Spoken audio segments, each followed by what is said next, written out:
Natural appetisers वो खुराक जो मामूली सी हो, कम अमाउंट में हो, उसके खाने से जब आपकी भूख जाग जाए, यानी कि आपको भूख लगने लगेगी, तो वो एक प्लीजेंट फूड होती है, फ्लेवर होता है उसका, एक टेस्ट होता है जो आपके टेस्ट बड्स को स्टिमुलेट करती है।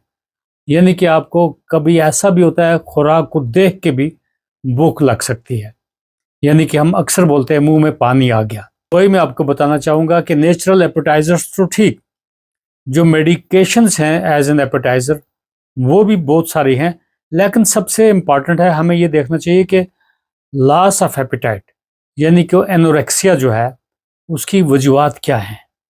एक तो बड़ी लिस्ट है ये, लेकिन मैं ब्रीफ करने की कोशिश करूँगा। अक्सर तौर पर जब भी इन्फेक्शंस हो जाएं, यानी कि अगर even upper respiratory tract infections, even Covid के ज़माने में लॉस ऑफ एपेटाइट का मकसद ये था कि आपको 100% कोविड हो चुका है। सिमिलरली ट्यूबरकुलोसिस है या यूरिनरी ट्रैक्ट इन्फेक्शंस हैं, बहुत सारी मैलिग्नेंसीज हैं, उनकी डिटेल बताने की यहाँ ज़रूरत नहीं समझूंगा। वैसे ही गैस्ट्रोइंटेस्टाइनल डिसऑर्डर्स हैं, गर्ड वगैरह है, अल्सरेटिव कोलाइटिस हैं या क्रॉन्स डिजीज़ होती है।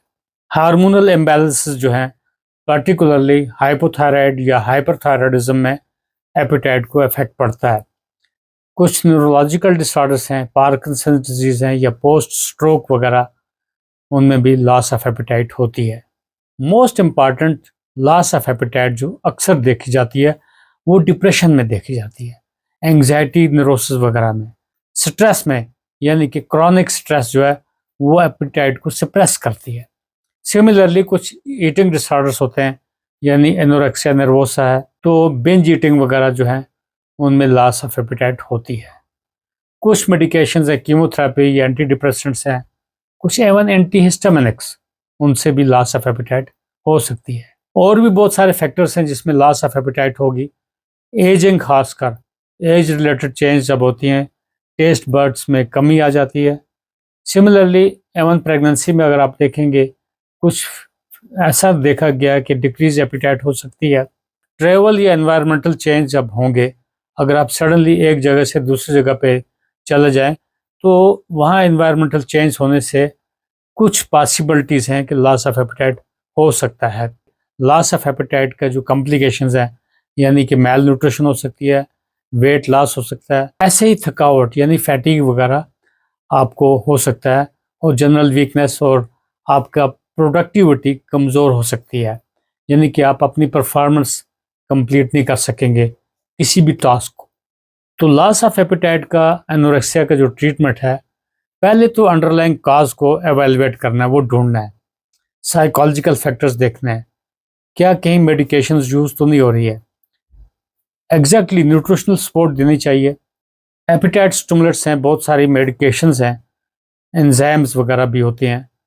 तो मैं आगे ये बताऊंगा कि सबसे पहले पेशेंट को काउंसलिंग वगैरह की जानी चाहिए। तो मैं असल में ये आपको बताना चाहता था कि नेचुरल एपेटाइजर्स कौन कौन से हो सकते हैं।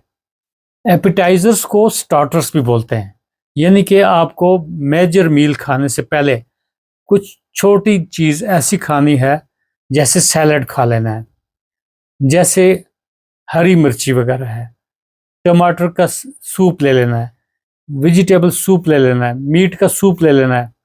सूप्स भी एपेटाइजर्स होते हैं। चिल्ड टोमेटो जूस जो है वो एक किस्म का एपेटाइजर का काम करता है। ग्रीन टी जो है एक परफेक्ट एपेटाइजर है उन लोगों के लिए जो टी लविंग लोग होते हैं। तंदूरी चिकन जो है, अगर ये भी एक स्टार्टर के तौर पे खाया जा सकता है, ये एपेटाइजर भी है। समोसा अदरवाइज तो है जो जंक फूड है, लेकिन ये भी एक पॉपुलर एपेटाइजर है। जिंजर पिकल जो है वो जापान में एज एन एपेटाइजर यूज की जाती है। कोई भी किस्म का अचार जो है वो एपेटाइजर का काम कर सकता है, क्योंकि अचार बनाया जाता है बॉइल्ड चॉप्ड वेजिटेबल से, फ्रूट्स से, स्पाइसेस वगैरह से। जो अचार है वो फ्रूट्स का भी हो सकता है, वेजिटेबल्स का भी हो सकता है। उनमें विनेगर डाल के या साल्ट वगैरह डाल के और ख़ासे टाइम तक उसको स्टोर किया जा सकता है। ऐसे ही मैंने बताया जैसे ग्रीन चिलीज हैं या लाल मिर्ची है, काली मिर्ची है, ज़ीरा वगैरह है, लेमन का पानी है, लेमन अचार है, ये नेचुरल एपेटाइजर्स हैं। ग्रीन चिलीज चटनी जो है सबसे बेहतर नेचुरल एपेटाइजर्स होती है और चटनी मुख्तलिफ तरीके से बनाई जाती है।